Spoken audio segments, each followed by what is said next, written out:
Chapter 6 starts the beginning of the inverse of derivatives. So the rest of the year we'll be focusing on what we call integrals, but we're going to ease into the concept of integrals by starting today just with estimating finite sums. All right. So a ship, let's read through this problem. A ship moves along the ocean at a steady rate, which means velocity or rate of 7.5 nautical miles per hour from 7 a.m. to 9 a.m. What is the distance traveled? All right, so distance, if we just think of it from our basic formulas, is just rate times time. So we calculate distance by taking the rate of 7.5 times 2 hours, and we get 15 nautical miles.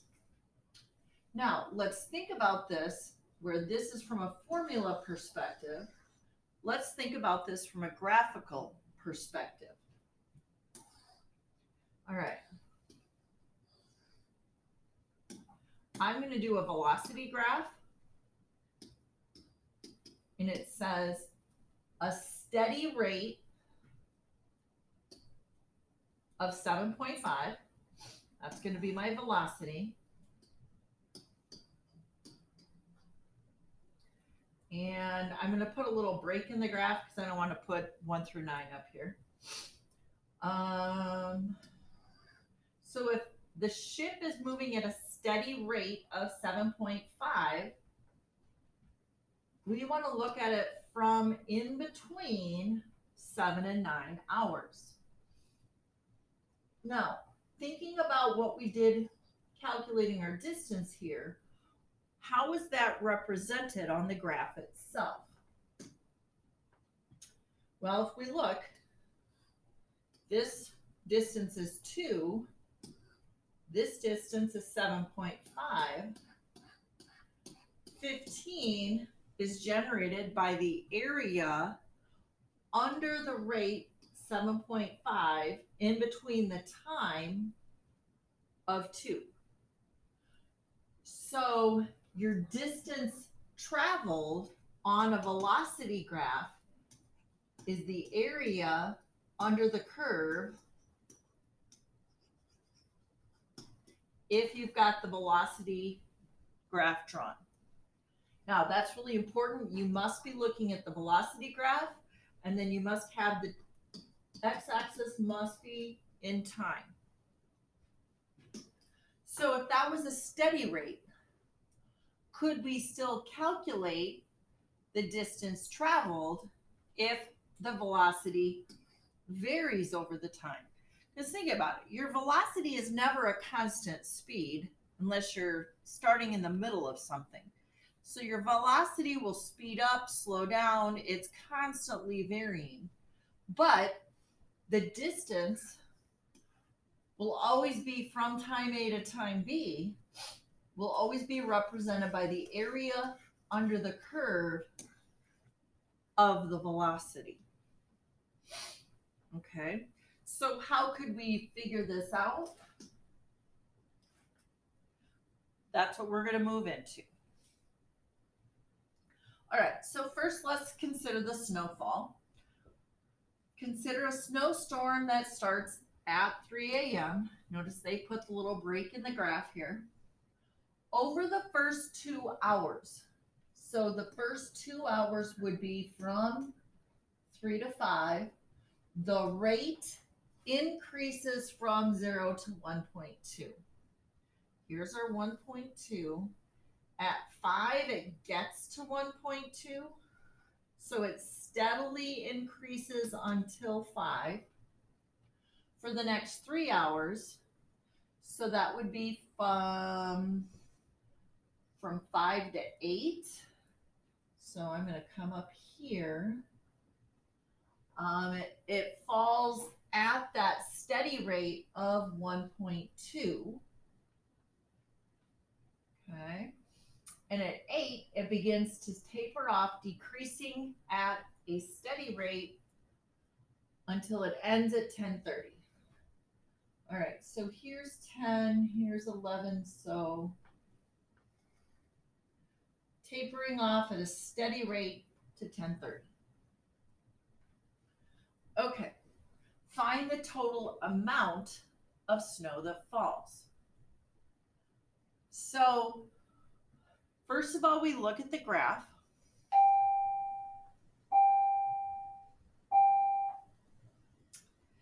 And what we want to do is estimate whenever we're looking at total amount. See, back here we were calculating total distance. Now we're going to calculate the total amount of snow that falls. So we want to calculate the area of this shape. Well, what's the shape? The shape is a trapezoid, and you can do this one of two ways. You can break this up into 3 sections. You can either find the area of the trapezoid itself, or you could even figure out the area of this triangle. So that's 1/2, base is 2,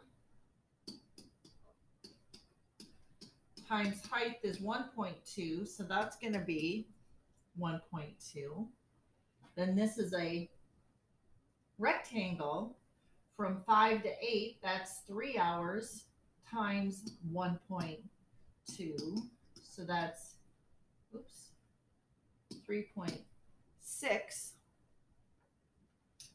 And then this is a triangle, 1/2, base it from 8, that's 2.5, times our height, 1.2. And if we add all of this together, we get 6.3, and it's always good to label the area under the curve. We're taking inches per hour times time, which is inches. The hours cancel, so we're left with inches. Okay, so finding total distance traveled when velocity varies, we're going to take our very basic x squared graph, our parabola, and because this is talking about time, time always begins at 0, so we're only going to consider from 0. And where's the particle at 3? Particle where is talking about displacement or distance. So we, and notice in your note sheets, just kind of look at this for right now. We're going to actually duplicate this graph 3 different times. Now, if I want to try and estimate this shaded area, what are some different things that we could do? What we're going to be doing, one of the ways, if we want to just try and figure out how much of this is shaded, we could create shapes within the shaded area, and we can create shapes that we know formulas for, as in rectangles. And that's why the rectangular approximation method is what we're going to use. Okay, now first I just want you to look at this. Don't draw anything, because we're going to do each one of these separate. All right, so LRAM is your left rectangular approximation method, and what we do is we find the place where it hits each spot on the curve, and we go from left to right. We're using the left side and going to the right.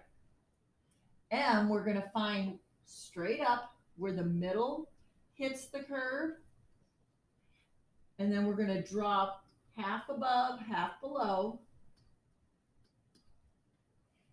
and that's called your middle rectangular, your mid-rectangular approximation method.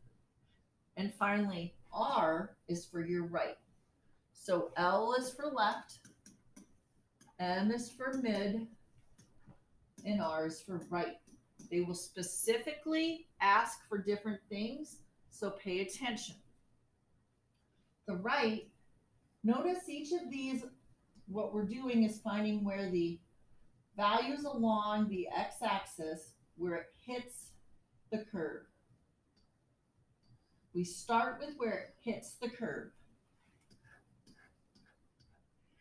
And then for L, this is the left side and we go to the right. For R, we start here on the right and go to the left. Okay, so let's look at each one separately. Okay, so we're looking from 0 to 3. We're going to estimate the area of f of x equals x squared. So I want you to draw the basic shape, and you can draw it pretty big. I pretty much use the whole space between M and L and drew it really big so we can see exactly how this works. All right, in general, what we're doing is breaking the area up from 0 to 3 into 6 rectangles. All right, and 1/2, 1, 1.5, 2, 2.5. Now, notice when I get to 3, I don't use 3 because that would be after 3, and 3 is the end. Okay, so if we look back at this picture, it's no longer shaded on the right side of 3. 3 is our ending spot. And that'll be really important because with the LRAM, you're going to use the first X value and Y value, but you don't use the last. With L, you use the first, but not the last. Okay? So, what's the area of a rectangle in general? Is length times width. Now, if you notice, the widths are equally distributed here. So let's think about, I have 6 spots. Okay, what we're looking at, we're dividing up 3 into 6 spots, so each width is a half. A half, a half, a half, a half. Notice that? Each rectangle here, my width is a half. What we're going to focus on is finding the height. So if this is my equation, first of all, we're going to calculate 6 rectangles, starting with the first one, not using the last. All right, so first is when x is 0, what the height always corresponds to the y value. So we use the x value to calculate where we need to plug it in, and then we calculate the height by plugging it in to find the y value. So this first rectangle is when x is 0, and we can see that f of 0 would be 0. So our length is 0 times our width, which is a half. That would be basically nothing. That's that first one. Plus, then we're going to consider when x is 1/2. If we plug 1/2 into x squared, we get 1/4 times our width of 1/2. Plus, then we consider where x is 1, that height. See, it's where the height comes from where each of these hits the curve. So we need the x value to tell us what to plug in to find the height at that exact moment. Plug in 1, which is 1 squared, or 1 times our width, which is 1/2. plus, when x is 1 1/2, or 3/2, that would be 9/4 times a half. I'm going to run out of room because I'm writing too big. Plus, when x is 2, which is 2 squared or 4, times our width of 1/2, plus 2 halves, 2 1/2 or 5/2 squared is 25/4 times the width of 1/2. Now, we should have 6 rectangles. 1, 2, 3, 4, 5, 6. That shows you another reason we don't use 3. That would be too many rectangles. See, we have 1, 2, 3, 4, 5, 6. If you go 3, that puts you outside of the shaded area. Now, another thing just to kind of notice they each have a width of 1/2. We could actually factor that 1/2 out, add up all of our y values,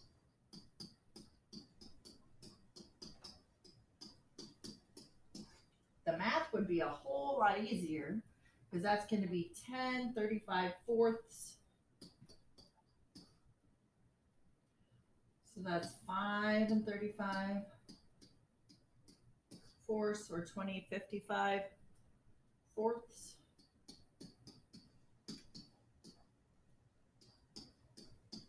Or 55/8, which is 6.875. Okay, now this is an estimate. Does this make sense? I don't remember what I hit here. Oh, yeah, that's everything. Notice how they're doing this. This is kind of interesting. I wrote my x values up above. These are all the x values plugged into the function, which is being squared, times the 1/2 for the width. Okay, so once you know the process, the math is really not that hard. You're calculating each x value to plug into the function. The height of each rectangle comes from plugging each of the x values in, calculating the y value. Now, if we notice, each shaded area here is below the curve. In this case, my left LRAM, this is an underestimate of the actual area under the curve. Now let's look at MRAM. M is in the middle. So we're going to divvy this up into 6 rectangles again.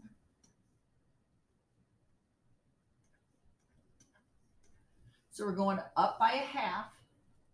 All right. So 6 rectangles, that's going to be your n over 6. So your width will always be the b minus a divided by n.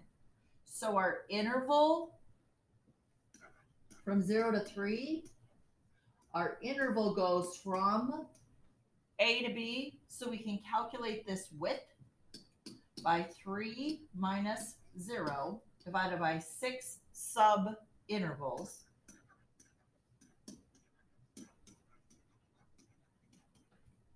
We can just see physically it's going up by 1/2, but you're going to have to be able to calculate that yourself as well.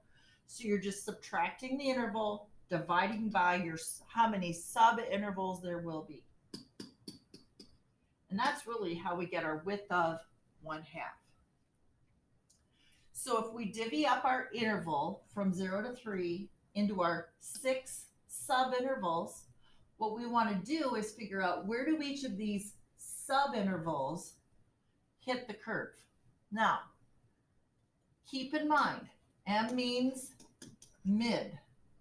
So between 0 and 1/2, what's halfway between is a fourth. Halfway between a half and a whole, that's 3/4.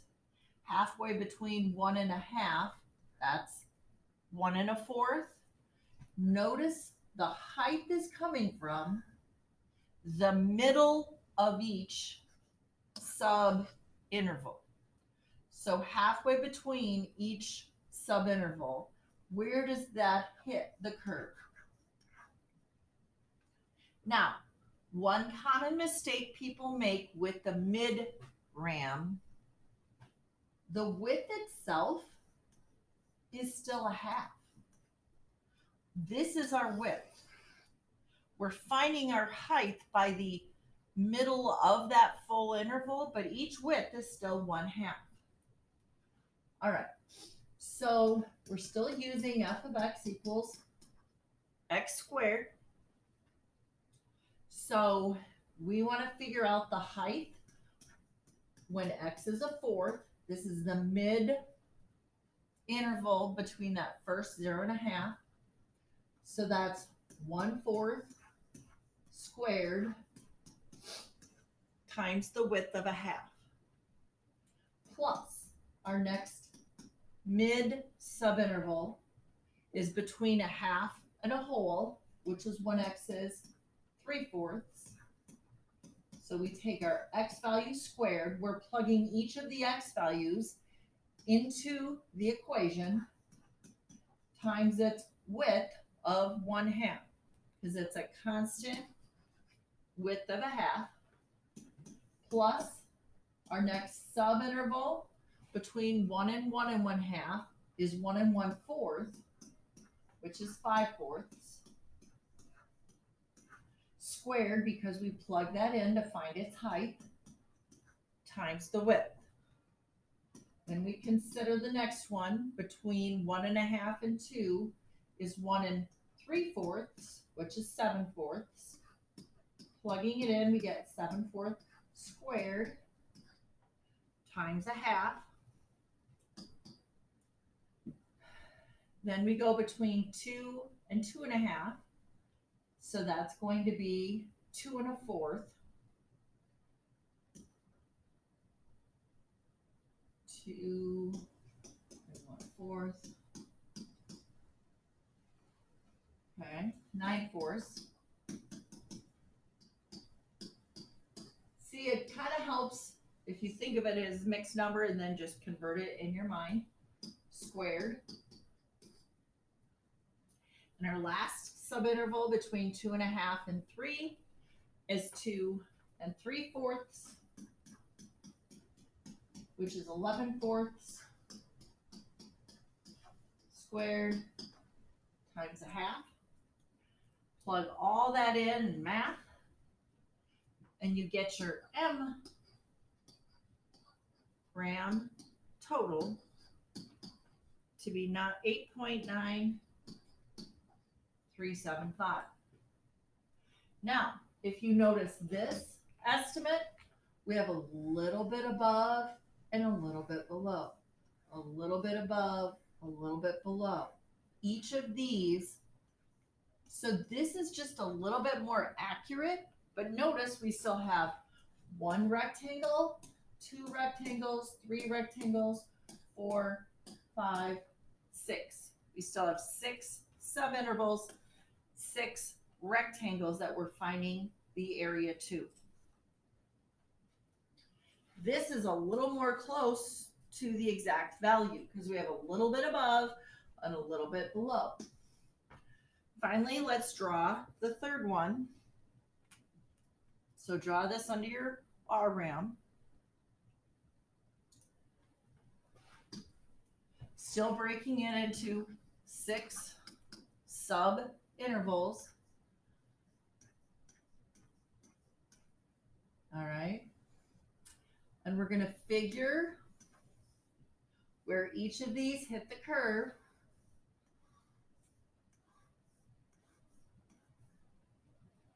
This time, because it's the right, we're going to start on the right side and go right to left. Now, notice this one. all of my rectangles are above the curve. That last one's hard to do because it's so little. Okay. Now, remember on LRAM, we use the first one. Well, if we use the first one and go from right to left, that puts us out of the area of the interval. So in R, for your right one, you use the last, but not the first. And this is easy to see on the graph, but there's going to be times when we're using tables where it's not quite so easy to visualize. So that's why you need to understand. With L, you use the first one, but not the last. With R, you use the last, but not the first. Make that connection. Everything else is going to be the same though. We're still using our equation, f of x equals x squared. Our width is still 1/2 because we're still going from 0 to 3, dividing it into 6 subintervals. All right. So a lot of times people, because we're going to use the last one but not the first one, we could go backwards and start where x is 3. So we're going to do 3 squared times 1/2 plus our next interval is at 2.5 or 5/2 times our width of 1/2 plus x equals 2. So 2 squared times 1/2 plus where x equals 1.5 or 3/2. Plug the x in to find, you're always plugging each of these x's in to find the height. See, this hits the curve at 3, 9, at 2.5, 25/4. Each of these values, it's occurring at the x, but the height is the y times the width.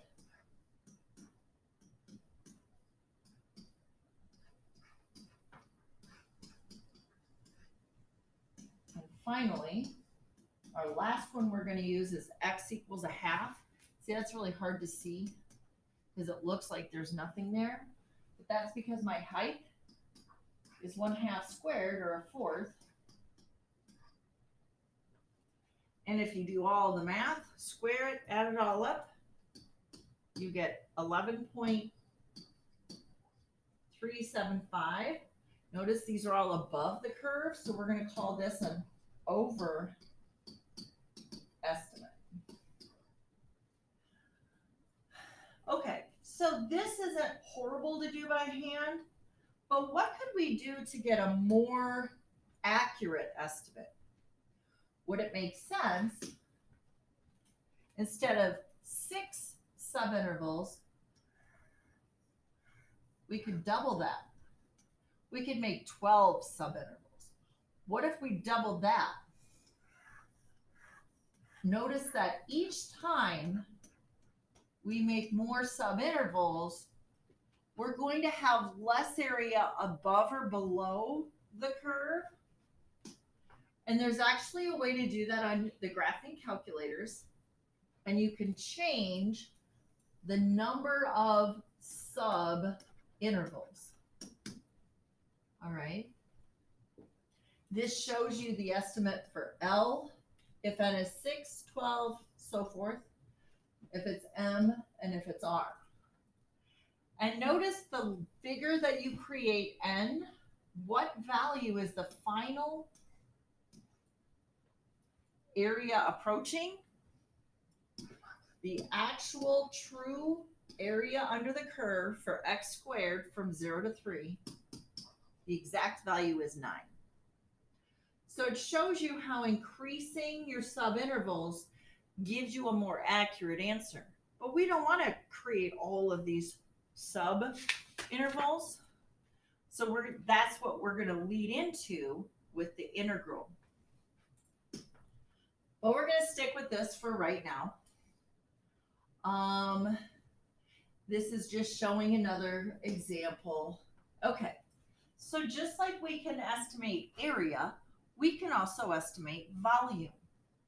So first of all, consider this picture here is just your flat, two-dimensional. This is the top half of your circle where r is 4. So that's your x squared plus r squared equals 4 squared. That's the equation of a circle.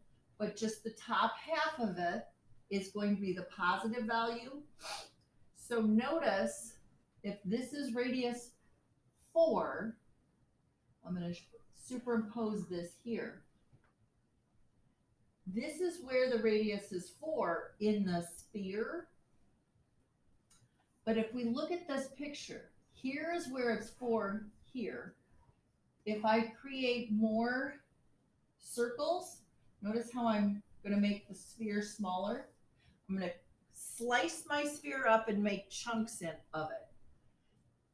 The radius is only 4 of this middle chunk, but notice each of these points along the way is always hitting the circle of the square root of 16 minus x squared.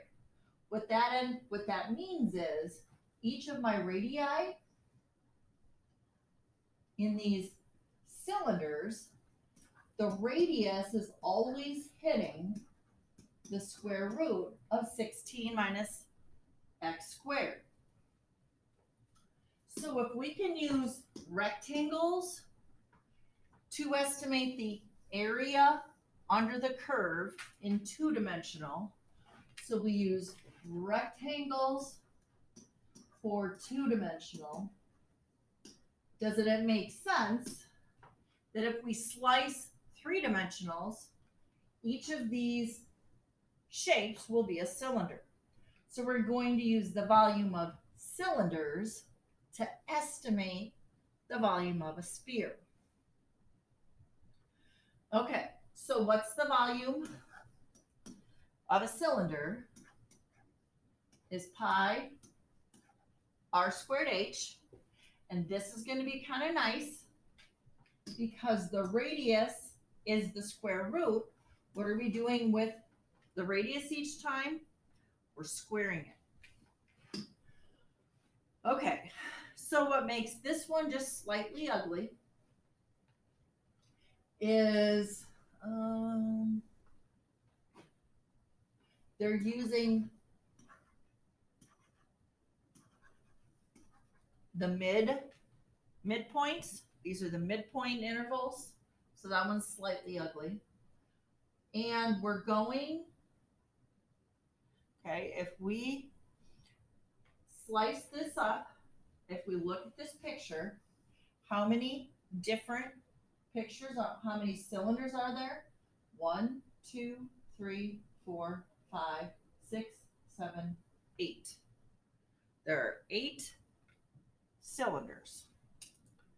All right, so we're going from -4 to +4. So the nice thing is we're literally going -4, -4, -3, -2, -1, 1, 2, 3, 4. So we're actually divvying this up. But if we want the mid intervals, what's halfway between -4 and -3 is -3.5. All right, so we're going to first consider -7/2, -3.5, using this formula. Now, what's really nice, since we're divvying, we're going from -4 to 4 into 8 intervals here. That means our height in between each of our cylinders is going to be 1. Now, I want you to think about something. Pi is a constant for all of these. H is a constant for all of these. So I'm just going to factor out the 1 pi times h of 1. And it's just going to make life a lot easier. And this is estimating volume. And what we're going to do to figure out what my radius squared is, so if the radius is the square root of 16 minus x squared, the radius squared, what we need for our formula, is just 16 minus x squared. So I'm going to plug each of my mid-intervals, midpoints, into this value for x. And if I plug -7/2 in, 16 minus -7/2 squared is 3 3/4. Plus, what's halfway between -3 and -2? -5/2. Plug that in for x. My radius squared is going to be 9 3/4. Plus -3/2 squared plus -1/2 squared plus, then the nice thing is, each time I'm squaring it, all my negatives, now I'm going to look at all the positives, they're going to be the same thing. So plug in 3/2 squared. We'll have 1, 2, 3, 4, 5, 6, 7, 8. Add all of these up times pi, and I get an approximate value for my volume. And we'll just call this units cubed because we're not given any units, but it's estimating volume. So all my volume will be cubed. Okay, last problem has to do with cardiac output. Basically,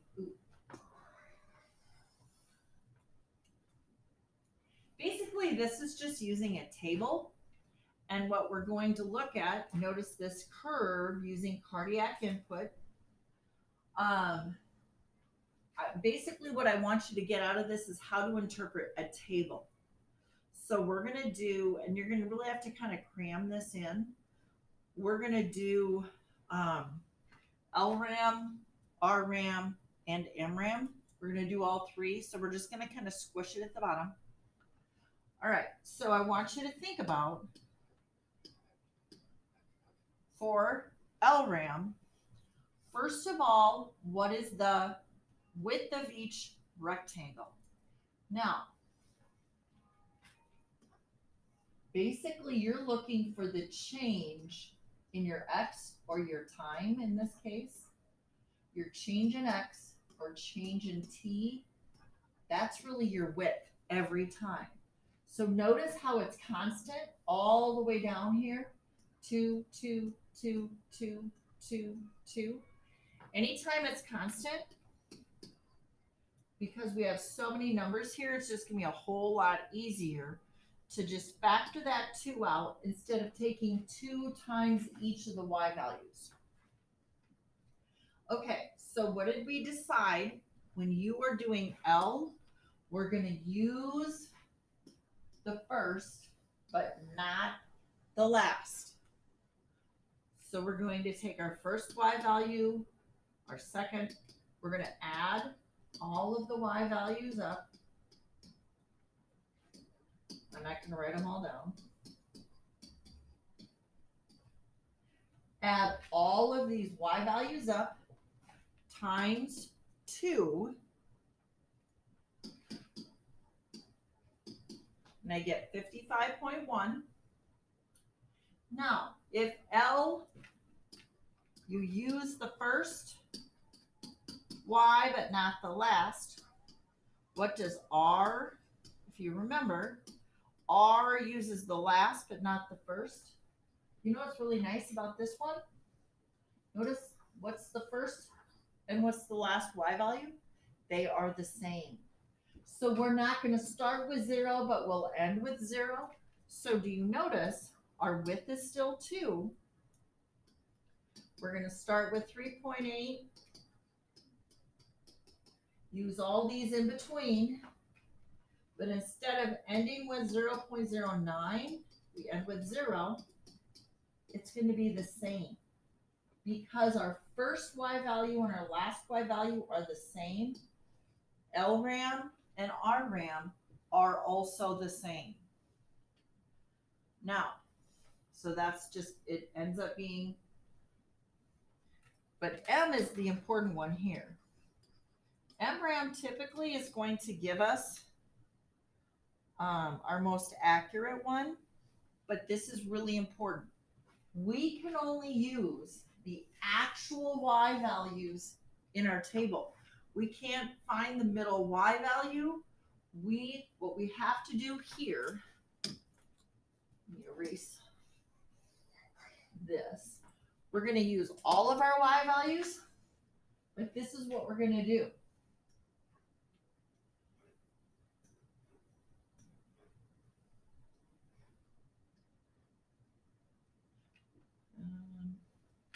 And then we're not going to worry about this last one because it's 0. Okay, so what we do is we divvy up. We create a bigger interval here. See, now we're going from 5 to 9. So now our width is 4 each time. And then I use the mid y value. See, this would just be 0, so that's why we're not going to worry about it. So now we use less y values, but our width is twice the size. That's really important. When you're using a midpoint, you have to still use exact y values.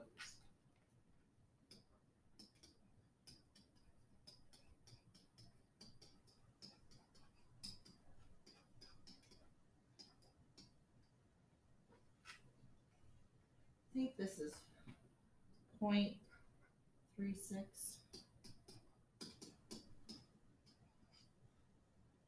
And if we add up all our middle and multiply by 4, 54.44. Okay, and that's our first section for chapter 6.